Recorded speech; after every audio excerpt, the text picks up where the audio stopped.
మీ business ఏదైనా మీ ఊర్లో promotion చేయాలంటే అది సుమన్ టీవీతోనే సాధ్యం. ఇప్పుడే సంప్రదించండి. దాని తర్వాత 'గోల్కొండ' దాని తర్వాత చెప్పుకుంటే మళ్ళీ మీరు తర్వాత ఏమన్నా మూవీస్ చేశారా దాని తర్వాత? గోల్కొండ తర్వాత ఏమైందంటే నేను ఇంకా ఎడ్యుకేషన్ మీద ఒక అంటే 3 ఇయర్స్ ఫోకస్ చేసి అంటే అప్పుడు కూడా మేనేజ్ చేయొచ్చు. బట్ నేనేమనుకున్నా ఓకే బ్రేక్ తీసుకుందాము, ఎటు కానీ ఏజ్ కదా, అవును. అట్లీస్ట్ కొంచెం ఫోకస్ చేసి తర్వాత అయినా మంచిగా ఐదర్ లీడ్ రోల్స్ ఏదో ఒకటి చేయొచ్చు అన్నట్టు బ్రేక్ తీసుకున్నాను. బ్రేక్ తీసుకున్నాక ఏమైంది, నాకు ఈ కెమెరా ఇవన్నీ కూడా ఇంట్రెస్ట్ అంటే కొంచెం ఎదిగాం కదా, అవును. కెమెరా మీద ఇంట్రెస్ట్ రావడం స్టార్ట్ అయింది. సో గరుడవేగ మూవీ డైరెక్షన్ టీంలో జాయిన్ అయ్యాను నేను. అంటే మేకింగ్ డైరెక్టర్గా జాయిన్ అయ్యాను, ఓకే. మేకింగ్ డైరెక్టర్గా.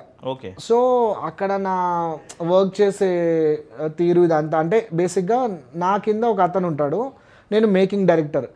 సో సార్ అబ్జర్వ్ చేసింది ఏంటంటే, లేదు తన డైరెక్టర్ తిను శ్రీరాజ్ మాటికి వెళ్ళి చెప్తున్నాడు కానీ ఆయన ఏం చేయట్లేదు ఏంటి అని చెప్పి, శ్రీరాజ్ నీకు కెమెరా వచ్చు కదా, వై డోంట్ యూ నువ్వే అంతా ప్లాన్ చేసుకోవచ్చు కదా అంటే, ఇంకా నా ఎఫర్ట్స్ అన్నీ చూసారనమాట.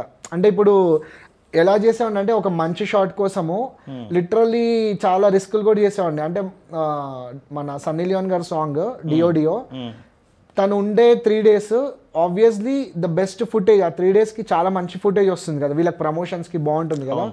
సో నేను అసలు ఒక 30 feet ఇంకా చాలా హైట్ ఒక లైట్ మ్యాన్స్కి ఉన్న రాడ్స్ ఉంటాయి కదా, అవి బేసిక్గా ఎక్కాలంటే చాలా భయం వేస్తుంది. నేనేంటి ఎక్కేసాను, ఎక్కేస్తే కింద నుంచి ఎవరు అన్నట్టు అంటే చిన్నపిల్లలా కనిపిస్తుంది ఆ దూరం నుంచి.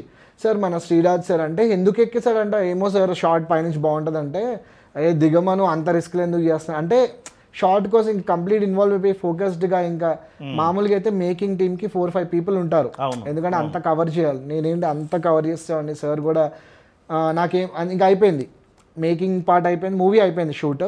దెన్ ఇప్పుడు పోస్ట్ ప్రొడక్షన్స్ కావాలి కాబట్టి సార్ అడిగారు అనమాట, శ్రీరాజ్ నువ్వు నా టీంలో జాయిన్ అవుతావా, డైరెక్షన్ టీంలో జాయిన్ అవ్వు, ఎట్లనో మేకింగ్ నీకు అంత మూవీ గురించి మొత్తం ఒక ఐడియా ఉంది కాబట్టి నాకు పోస్ట్ ప్రొడక్షన్స్లో కూడా హెల్ప్ చేయంటే, ఇంకా అలా టీంలో జాయిన్ అయ్యి దాని తర్వాత ఒక K12 అని మన రామ్ గారితో స్టార్ట్ అయింది.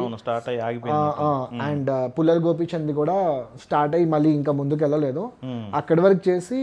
దెన్ ఇప్పుడు నేను ఒక అంటే ఇప్పుడు నాకు ఒక అంటే డైరెక్షన్ చేసే అంతా ఐ గాట్ దట్ అంటే ఓకే చేయొచ్చు అనేది.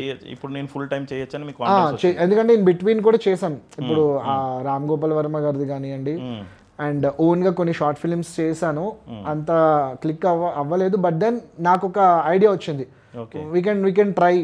అది ఏం పెద్ద స్కిల్ ఏం కాదు, బికాజ్ ఆల్రెడీ నేను దాని నుంచే వచ్చాను కాబట్టి చేయొచ్చు, అందరు సపోర్ట్ తీసుకొని చేయొచ్చు అని. సో ఇప్పుడు వెబ్ సిరీస్ ప్లానింగ్లో ఉందన్నమాట. సో కంప్లీట్గా చూసుకుంటే ఇది.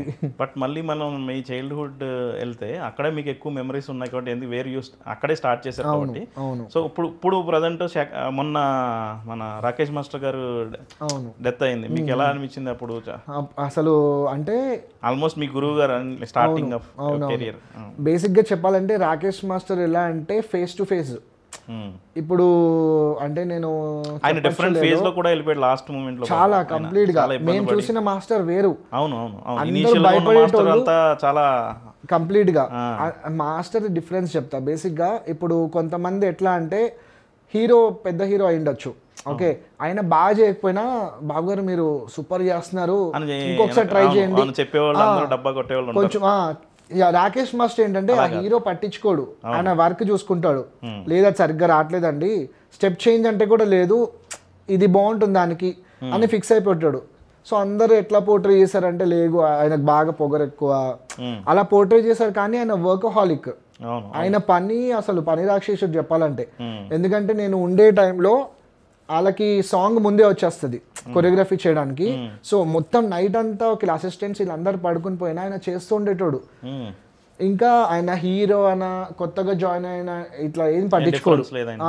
సో ఫస్ట్ వచ్చినోడిని కూడా అదే ఇంట్రెస్ట్ తీసుకుంటాడు పర్ఫెక్ట్ స్టెప్ వచ్చేంత వరకు. సో రాకేష్ మాస్టర్ నాకు తెలిసి లాస్ట్ ఆ ఫేస్ ఎందుకు వచ్చిందంటే, ఆబ్వియస్లీ ఇండస్ట్రీలో అన్ని ఇయర్స్ ఉన్నాడు.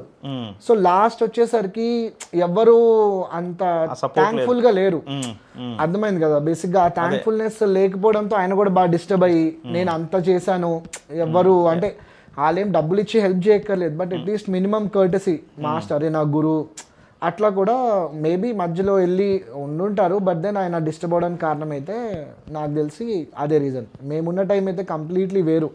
రాకేష్ మాస్టర్ అంటే చాలా చాలా రెస్పెక్ట్, పెద్ద స్టార్స్ కి డాన్సింగ్ చెప్పారు చాలా, అసలు ఆయన అవుట్పుట్ కే ఎక్కువ వాల్యూ ఇచ్చేవాడు. అవును, చాలా సీరియస్ గా. యాక్చువల్లీ ఇప్పుడు ఏదైతే మనం యూట్యూబ్ లో చాలా ట్రెండింగ్ వి చూస్తున్నామో ఆయన అప్పట్లోనే చేస్తాడు అన్ని. ఇప్పుడు లాస్ట్ ఫేజ్ అనేది డిఫరెంట్, ఆయన డిఫరెంట్ ఫేజ్ అదంతా.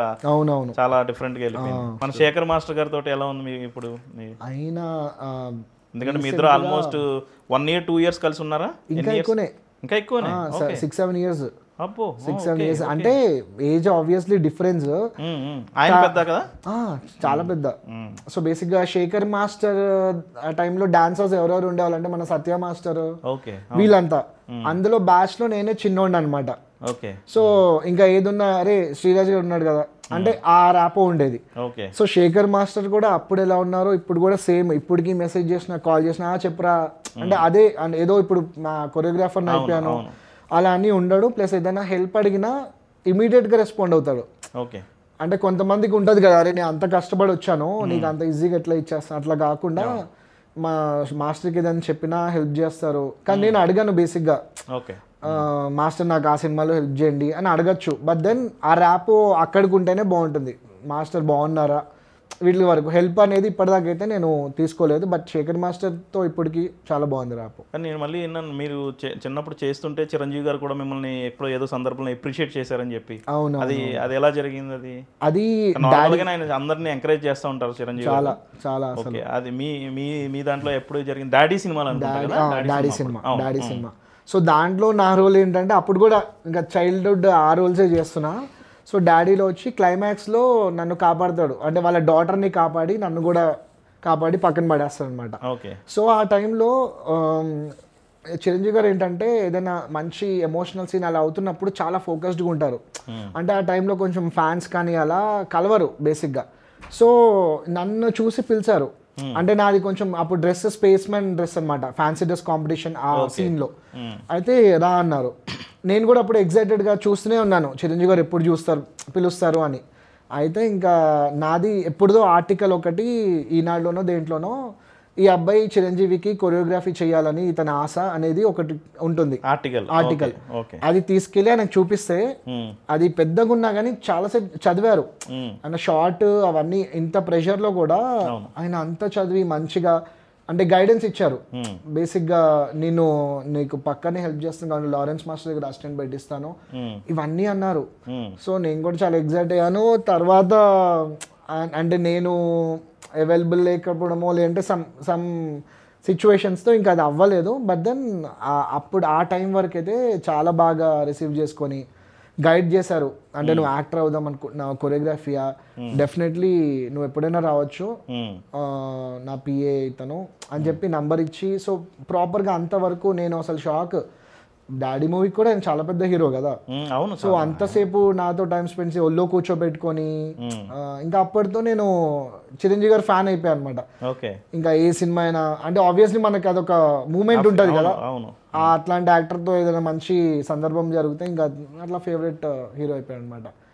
సో ఇలాంటి సందర్భమే బద్రీలో పవన్ కళ్యాణ్ గారు ఆయన ఒక షార్ట్లో ఏదో డిసప్పాయింట్ అయ్యి ఒక 1 hour వరకు షూట్ ఆగిపోయి అలా కూర్చున్నారు రామోజీ ఫిలిం సిటీలో.